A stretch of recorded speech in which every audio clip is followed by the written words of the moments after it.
Hello everyone and welcome to my channel In Search of Wonder. My name is Anne and this week's weekly wrap up I am starting now. It's actually Tuesday and I'm on my lunch break at work. But this week I'm going to do it a little bit differently. I guess every week I've kind of done it a little bit differently depending on how the week has gone, but this one is going to be a little bit more of vlogish style because yesterday we had a day off and we did some fun fallish things, and we're going to wrap up this week, hopefully, if the weather holds, with a bonfire. So if that happens, I'll include some of that so you can have a little fun with us, and of course books and reading, because that's the whole point, right? So this is my introduction to all of our goings on this week, and I'll be recording them as they happen and sharing them with you all in this wrap-up video. I feel like that sentence didn't really make a lot of sense, but hopefully you understand what I'm trying to say here. Okay.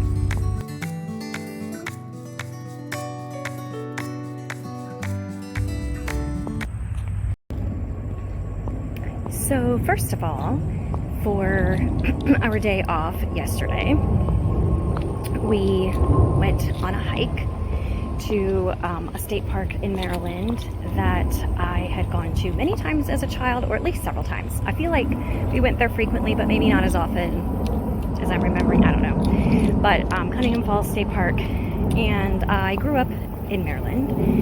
So anyway, went to that park as a child, and there was a particular trail that ends up at these falls, and I remember clambering around on the rocks as a kid, whatever. So my kids had not been to that particular trail yet, so we went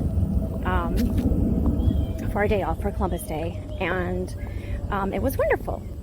We had a great time, and it was very the weather was perfect. I decided I love hiking in the autumn because it's not too hot, and it's obviously not too cold yet either, at least at this stage of the game. And there was a little bit of color, not as much as there will be later in the season, but it was just enough to add a little extra pop to the scenery.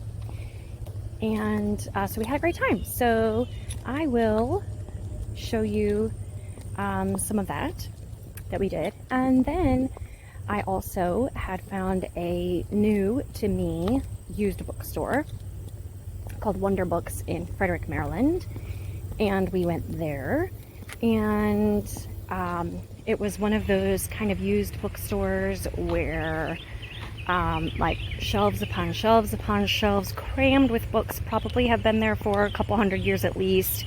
And then I kid, but not really. And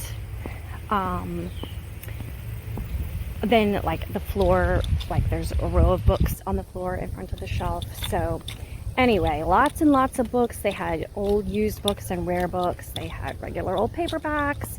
So I browsed through there for a while, came away with a few things, which I will show you a little later, and wrapped it all up with a coffee shop I had not been to, Baltimore Coffee and Tea, which was not too far from there, and that was fine. Probably not my favorite coffee shop ever, but anyway, so I will show you some of the fun that we had on those adventures, and you can join with us. The one that's less treacherous.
At the used bookstore we went to, I did manage to find a few little treasures that I was excited about.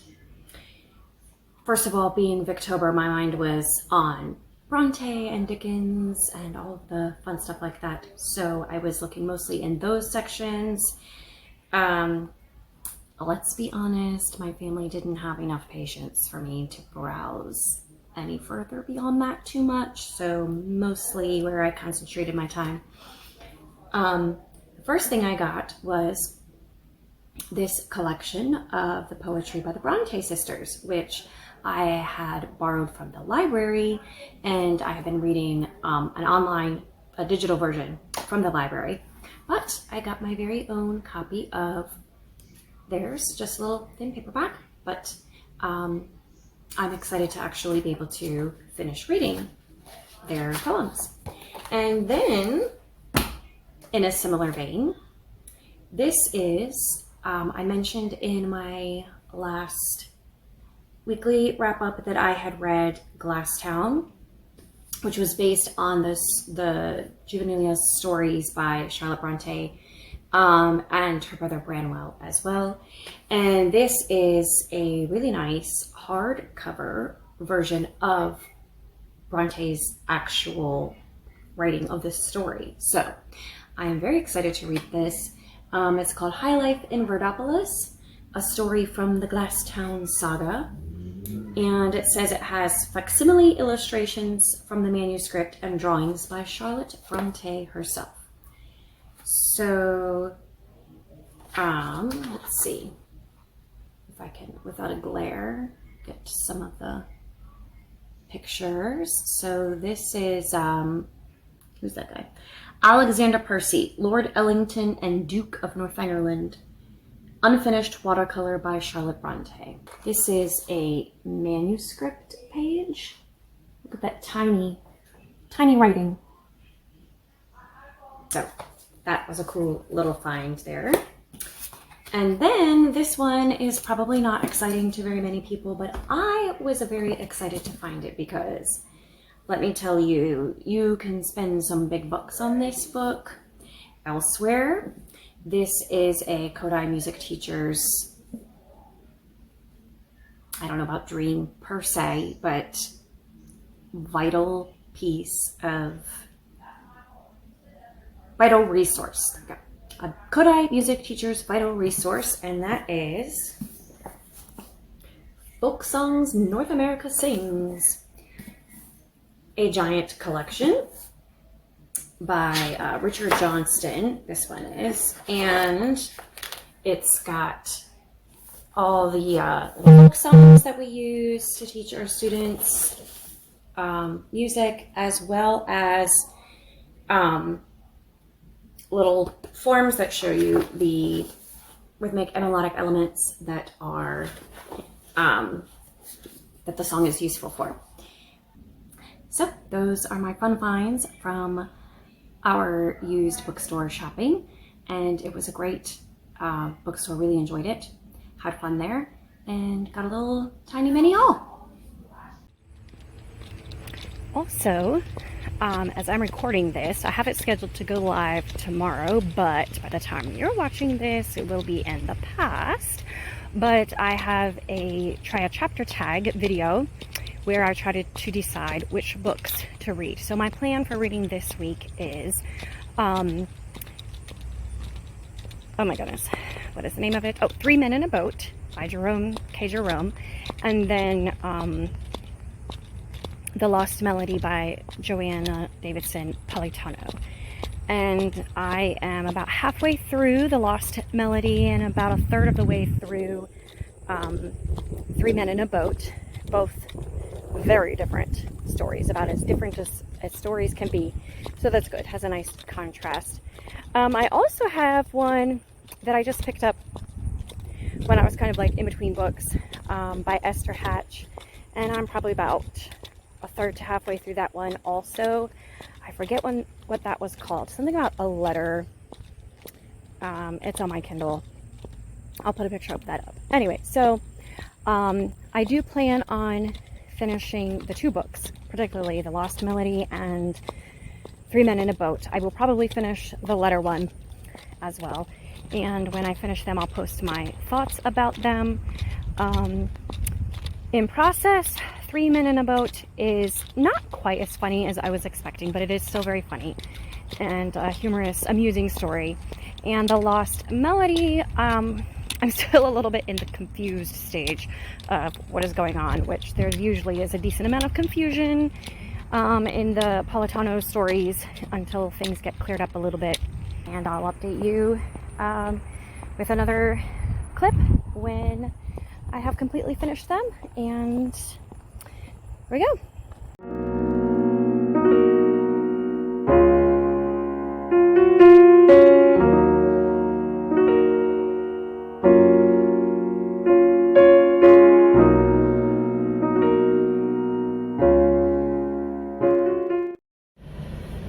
All right, I finished.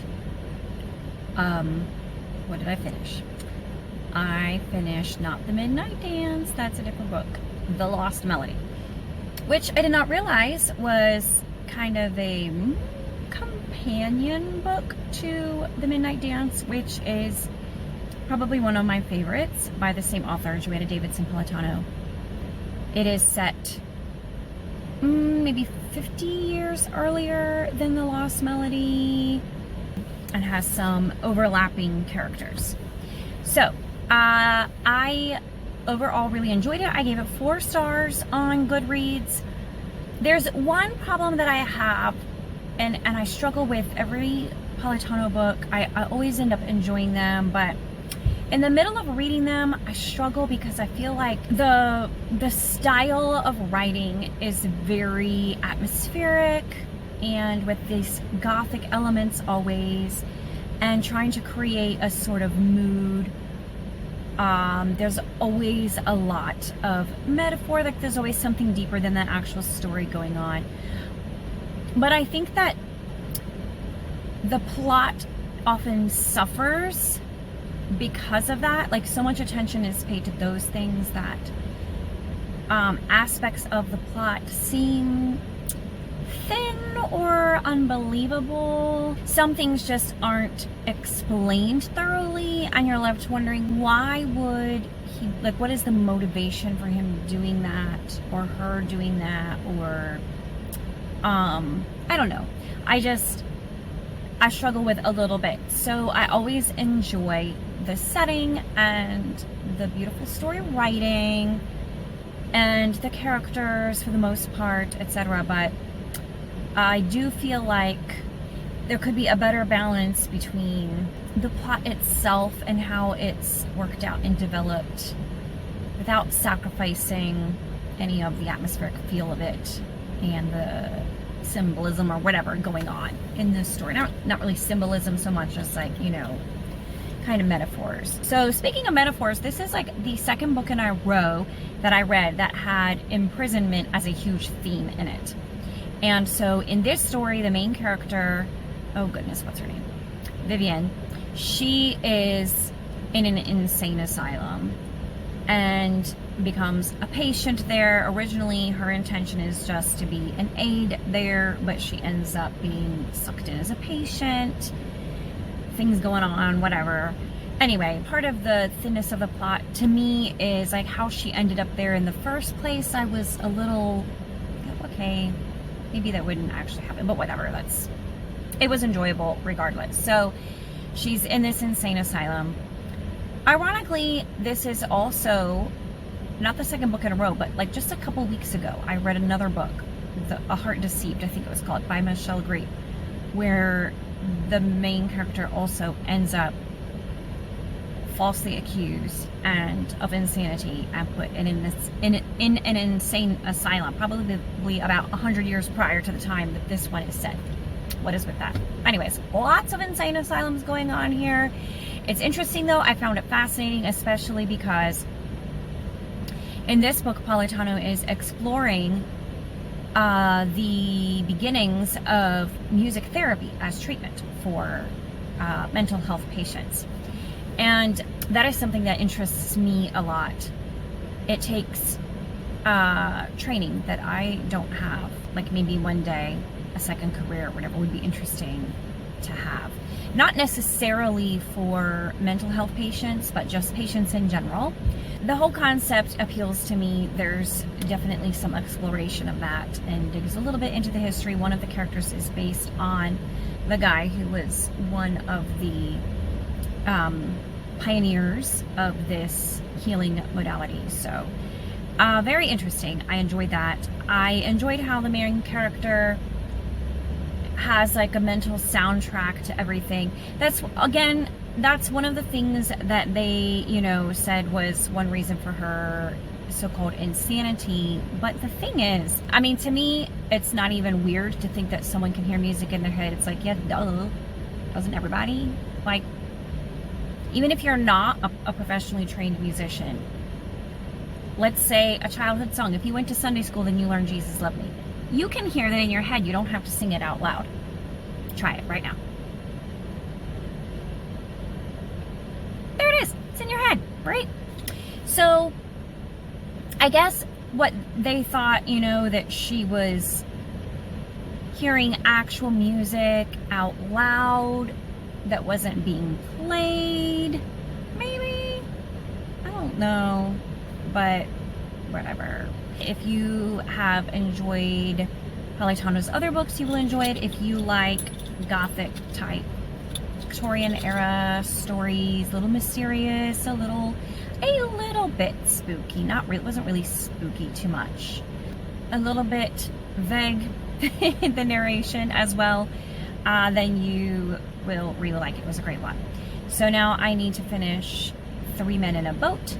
I'm about a third of the way through that one, and I'm sure I will finish it before this week is up. So I will be posting another clip about that one, and then we'll see where we go from there. So, in addition to all of our normally scheduled things and other fun things that we had going on this week, the last couple of days we spent going to various fall sporting events. So on Thursday night, my kids had a soccer game, and thankfully, still early enough in the season that afternoon soccer game was nice and sunny and warm, even a skoshi bit hot. There is nothing worse than sitting on the side of a soccer or a football field in the fall, in the rain, freezing your tail off. I was prepared, but the game was early enough that we didn't have that mess. And then on Friday, we went to a volleyball game, girls volleyball team. I sadly have no girls myself, but many of my students are on the middle school volleyball girls team. So I wanted to go and support them. So we went and had a very fun time watching the middle school and the high school volleyball team, supporting them, and the high school girls won. Yay! So that was part of our fun that we had this week.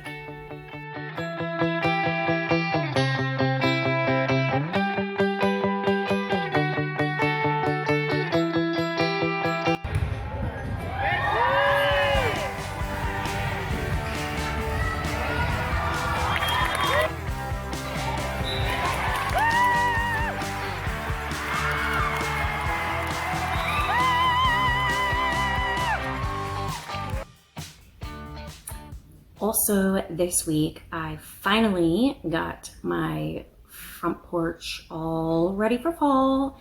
That's really my main seasonal focus of decoration is my front porch, and then centerpiece on my dining room table. Other than that, I don't really take the time to decorate too much for the seasons, but finally got some nice autumn decor. We already have mums that we planted several years ago, and they come up nice, big, and beautiful every year right by our porch. And then my husband picked up a really cool pumpkin when he was at, I don't know, Lowe's, Home Depot, somewhere, and he thought I would like it, and he was right. It's really cute.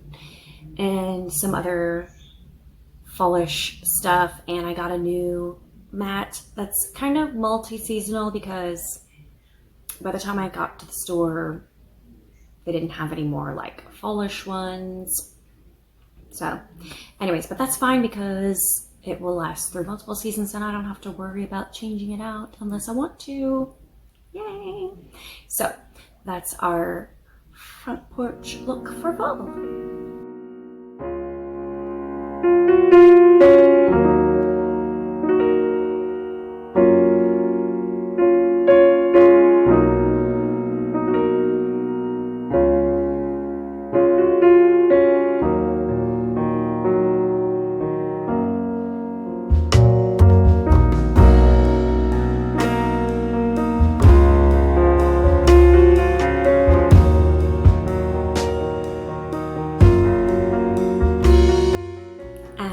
Continuing the theme of all the fun fall things I did this week, I went to the farmer's market this morning. My favorite time of year is definitely the fall, when you have all the different kinds of beautiful winter squash, all of the different apples and pears, and apple cider, although I never buy it at the farmer's market because it is too expensive there. But anyways, just all of like the bountiful produce everywhere the fall, and all the different colors and the shapes, and it's just so fun. This morning was one of those kind of gloomy, rainy fall days at the market, so you know, but it still evoked a very fallish vibe, and it was fun. Had a great time.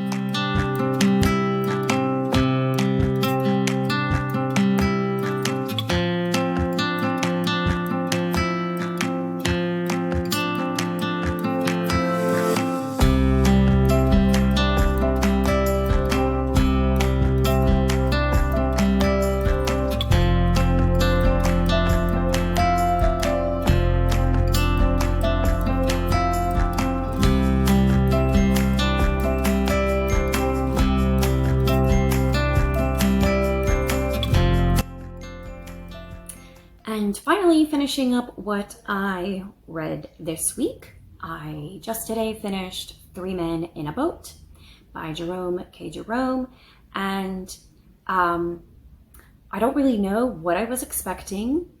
I did not realize until after I had started reading, and then I was curious, so I looked it up online. I did not realize that it was actually originally intended to be something of a travel guide to boating on the Thames. And also, I did not know that there was such a thing as a camping skiff where you can boat down the river, and then at night or in inclement weather, you can draw like a canvas tarp over the top to make like a, you know, roof, and it's just a rowboat sort of boat. And you can go boating and then camp along the side of the river at night. That's pretty cool. That seems like a fun vacation to me. I don't know about you. And also in this book, he talks about all of the places that you can visit if you go on such a boating trip up, down the Thames in England. So very fun. And apparently, the pubs and some of the other places that he mentioned are still open and in operation, and you can go and visit them. Although there was one in one of the last chapters that he mentioned that he didn't name intentionally, because I guess he didn't want too many people to find out about the really good deal and the delicious food that he liked to go to. So wanted to keep that a well-kept secret. I don't know what little place he had in mind. I'm suddenly very curious because he didn't tell you. The trip itself that the story tells about is an imaginary one, but it was based on multiple trips, similar trips that he had taken, boating trips down the river, and also is based on real people, the author himself and his two friends. And it's just full of, so it's not just, you know, like a dry, okay, so you get your boat here, and then, you know, you go down the river ways to this lock, and then you can camp this spot here overnight or whatever. It's kind of engaging in that he tells it as a story, an imaginary trip with these three friends that they decide they want to go on a boating trip down the River Thames. And So it talks about their preparations, what they pack, how they pack, and getting on the boat, and then the difficulties they encounter, the fun times they have, the places they stop, the things they see, the adventures that they get into along the way, and all of that kind of stuff. So really a fun way to describe a trip up the river or down the river, as the case may be. And also he has a dog that goes along, and the dog was pretty, brought some amusing humor into the story in addition to their antics. So it was very funny along the way, some pithy and witty observations of humanity, and some mentions of history, a few sentimental passages in there. So that was a fun read. Again, not sure what I expected. I don't think it was what I expected. It was very good. When I put my review up on Goodreads, I will probably give it 3.5 stars, which means I really enjoyed it. It was good. Probably won't read it again. I would recommend it to anyone who likes humor, humorous reads, classics, travel memoirs, travel logs, travel guides, sort of thing. If you like, what is that genre called of travel literature? Humorous travel literature. Anyways, definitely a fun read, worth reading. The other book that I read this week is, oh, can I remember? I know it has the word letter in it. Nice. For Letter or Worse by Esther Hatch, which was actually a novella. And novellas are not my favorite genre just because it's a little bit difficult to get enough into the characters and their lives and the full development of the story. But it is nice to read on a busy week, and if you just want to read something fun and don't want a huge time investment. So I enjoyed reading that this week. It was fun. I find some of the dialogue was a little stilted, and as well some of the narration of the story. But there were some really cute scenes in it. In particular, the scene where the couple get officially engaged is a really cute scene, and the girl's brother is so adorably clueless about all of it. It's pretty funny. This son of a steward is in love with the daughter of the house. So of course they're on different planes financially and in terms of social status. So he goes off to seek his fortune so he can be worthy of her. And when he leaves, he writes a letter to her declaring himself, but he doesn't send it. And he writes in there that if she is reading it, that means that he feels he has arrived at a place sufficiently in equal status to her that he can declare himself. So he doesn't ever send it. But one day, I think he's moving out of his rooms to somewhere else, and his housekeeper is cleaning out his desk or whatever, comes across the letter, which is like folded and sealed and addressed and everything, but never sent. And she assumed that it was waiting to go to the post, so she, without even asking, just sends it off. And he realizes what she has done, and so he hies off to the country, to the estate where his father is steward and his family lives, and is trying to intercept the letter before she gets it, because in his mind, his plans have changed. He has other things going on, and even though he has made a decent amount of money, it doesn't feel anymore like this woman is the direction he's supposed to go with his life as much as he still loves her. So anyway, a few little twists and turns in the story, other things going on. It was a cute story. 3 stars, you know, it is what it is. A short, sweet little novella romance set in Victorian times. So that was my week in reading and my week in fun fall events that we have been doing. And we are heading out in a couple hours to go to what is supposed to be a bonfire. Sadly, it has been kind of drizzly most of the day, so I'm pretty sure even if it's not raining during the time of the actual bonfire, the wood is just not going to go on fire because it's going to be wet. So I think it's probably just going to be an indoor party, but still fun gathering with friends. So we'll see what happens with that. Hopefully you get a little bit of bonfire fun tonight. Otherwise, just fun with friends. So hope you all had a fantastic week. And please let me know in the comments what you have been doing in this wonderful fallish week and what sort of fall things you've been doing, and also what you have been reading. Oh, I did want to say, almost forgot, just an update on my Victober plans. All right, so books that I have read so far for Victober and what else that I will probably be reading next. So I combined the Anne-tober and Victober readathons for October, and I will link to that video below if you have not seen that yet. So I use the prompts from Anne-tober to help me choose what Victorian literature or other books set in Victorian times that I wanted to read. So for the prompt, if you like Anne of Green Gables, you will like etc. I finished through The Looking Glass by Lewis Carroll, and I talked about that in my last week's wrap up. And for the category of a spooky book, I read just this week The Lost Melody by Joanne Davidson Politano. For the category of fantasy or sci-fi, I read, which I posted a week or two ago, Fantasties by George MacDonald. And I started The Night Circus by Erin Morgenstern, but I DNF'd that. Softy enough for now.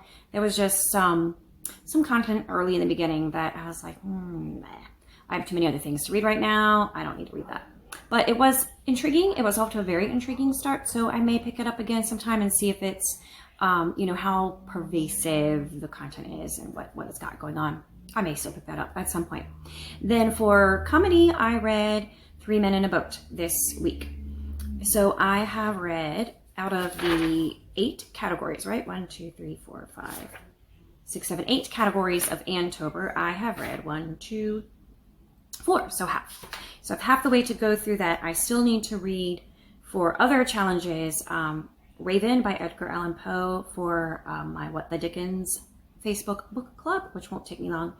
And then reading my shelf, toss up between 2 different books that I'll be reading. Nonfiction challenge, How to be a Victorian, and then a classics challenge, which is a book of talks by Charles Spurgeon. So I will probably pick up one of those this week, maybe How to be a Victorian.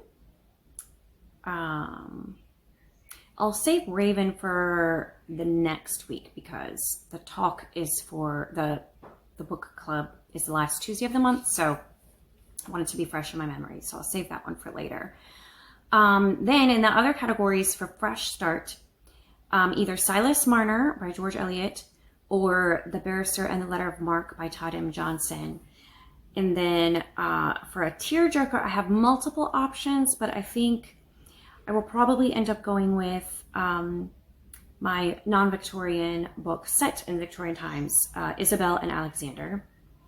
Then for Someone Dies, I really want to read The Five by Haley Rubenhold. But I also have A Dark Night's Work on my Kindle that I got from Project Gutenberg, and I read the first chapter of it in my try chapter tag last week, so I may continue on with that one. And then in the book that starts with E category, again, I started both East Lynne and John Eyre on digital versions for my try a chapter tag. So I will probably continue with one or the other of those this week or next. So that's what I've got coming up next. And that is my mid-month check-in as far as my plans, TBR plans going. How are your Victober plans going, Victober reading? Are you enjoying it? What else are you reading? Just let me know. Anything in the comments. And have a great week.